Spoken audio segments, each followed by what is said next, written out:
It's bottling time. I'm going to show you how simple it is to bottle a batch of beer. So go grab your bottle of choice, and we're going to bottle up the batch of Sunnyside Radler that we brewed a few weeks ago.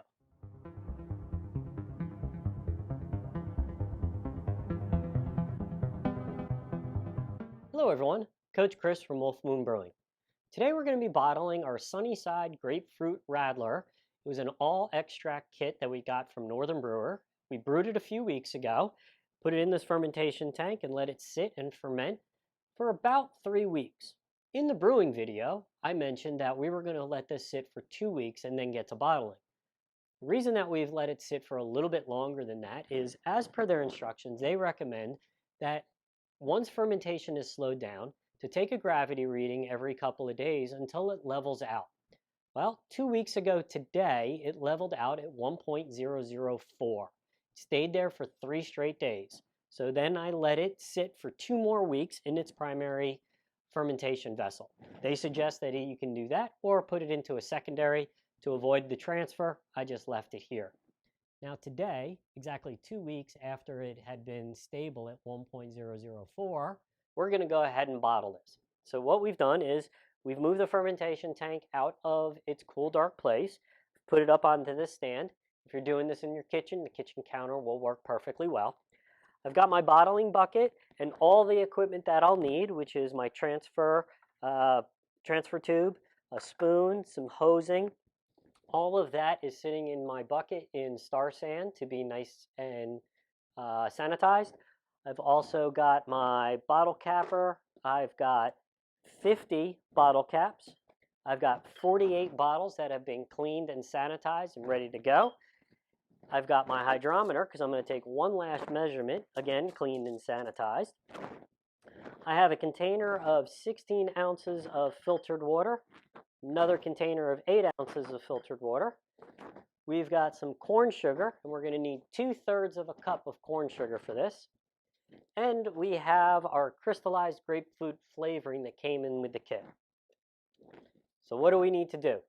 First thing we need to do is we need to take our 16 ounces of water, and we need to mix in 2/3 of a cup of corn sugar.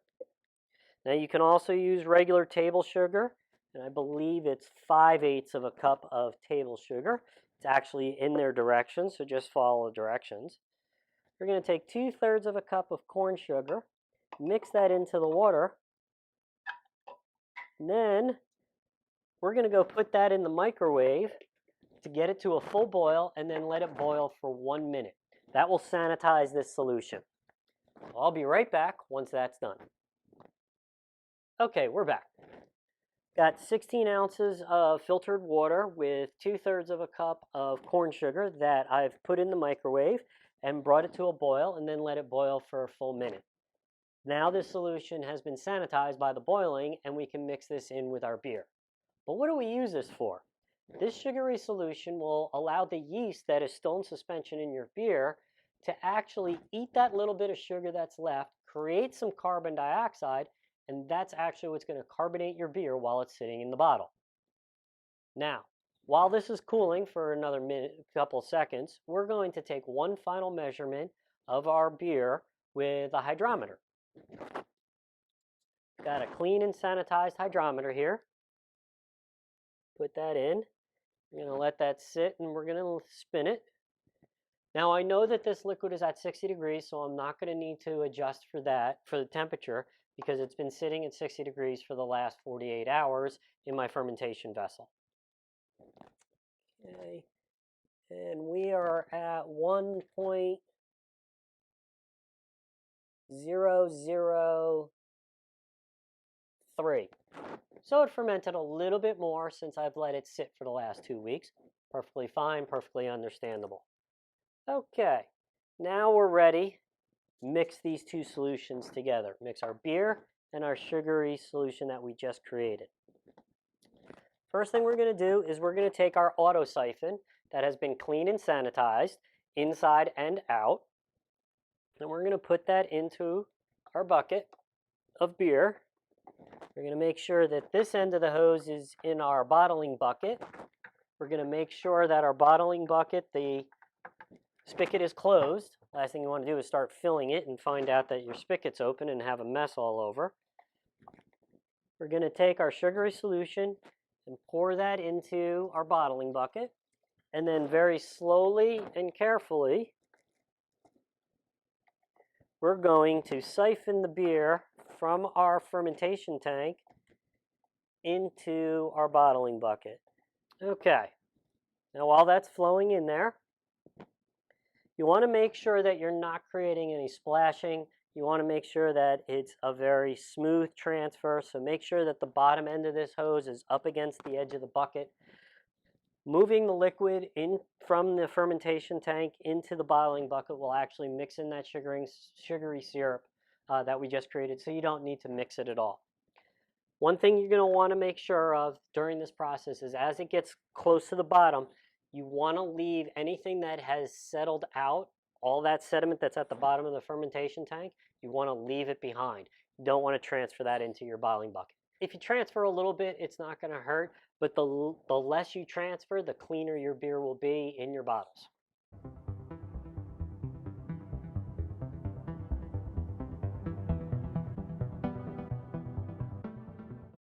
Okay, we got all of our beer transferred into our bottling bucket. Now, normally at this point in time, we would just start filling our bottles. However, because of this brew kit, there is one extra step, and that is for us to take our crystallized grapefruit flavoring, to mix this into that 8-ounce cup of water that I have, and we need to boil this as well for a full minute. So we're going to mix that in. I'm going to go take this to the microwave, and the same process. We're going to put it in the microwave, bring it to a boil, and let it boil for a full minute. Be right back. I'm back. Our 8 ounces of filtered water mixed with our crystallized grapefruit flavoring has been put in the microwave, got to a boil, and then let it boil for a full minute. So now this solution is completely sanitized and ready to go into our beer. Now, as per their instructions, they say to add this or add half of this to your bucket at this point in time. Slowly stir it to try to limit any type of oxygen or splashing, and taste it and see if you like the flavor.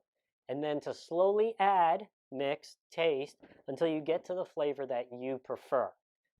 I'm going to cheat a little. I really like grapefruit flavoring and I kind of want to have a punch of grapefruit. So I'm just going to add this entire thing at the first shot and slowly mix it.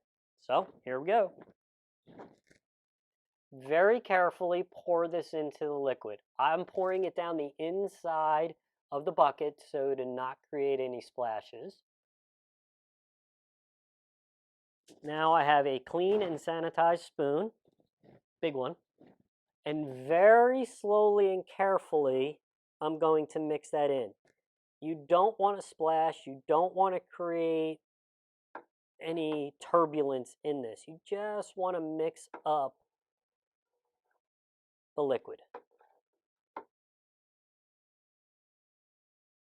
All right, that's all mixed and we're ready to start bottling.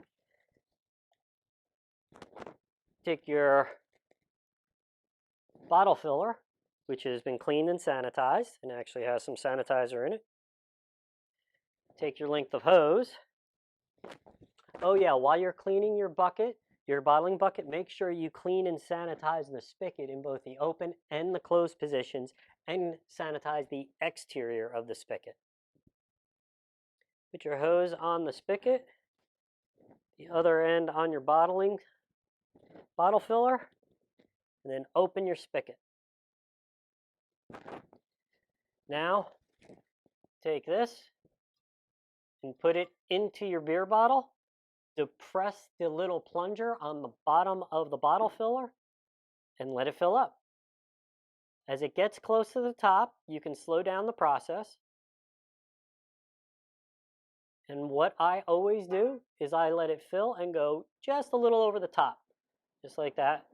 Now pick this up and continue to fill all your other bottles. But I'm not going to have you watch that. So I'm just going to put that in there since all of that is clean and sanitized. Okay, now that our bottle is full, you'll notice that the bottle, my fingertip is right at the top of the level of beer. there's a little bit of headspace in the bottle, and you actually want that. You don't want to completely fill the bottle. That's what's nice about the bottle filler is as you pull the bottle filler out, the amount of liquid that's left in the filler leaves that perfect amount of headspace. Now we're going to take a clean or a sanitized bottle cap, put that right on the top. We're going to take our bottle capper that also has been sanitized, put that right over the bottle cap, push down. I always push it down so that there's a little bit of a dimple. And your first bottle has been bottled and is good to go. Now you just need to do that for all the rest of your bottles. I'm not going to have you sit and watch that process. We'll be back at the end once everything's bottled.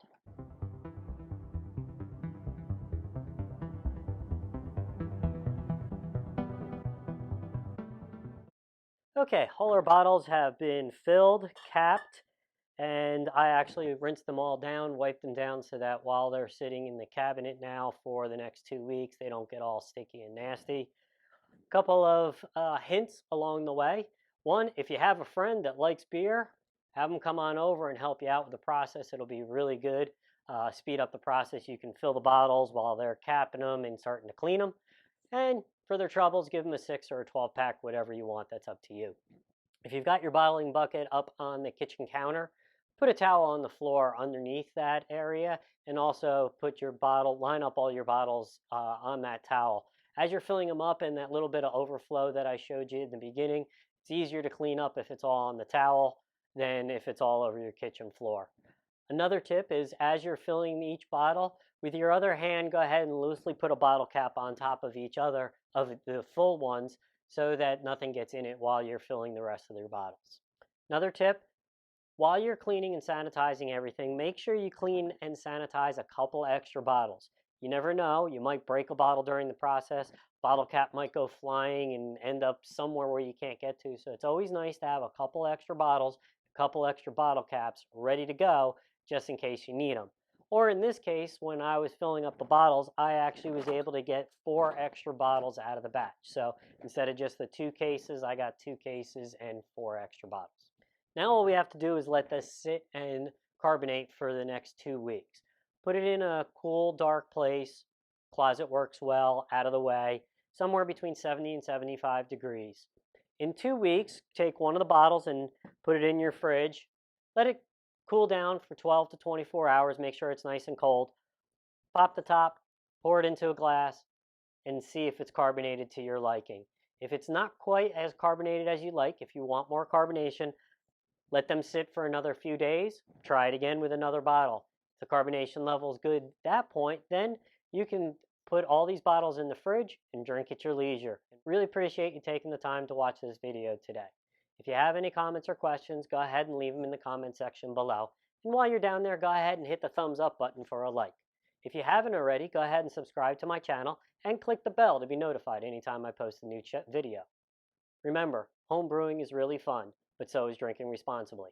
I'm Coach Chris, and we'll see you next brew. So grab your bottle of choice and follow along as we bottle up.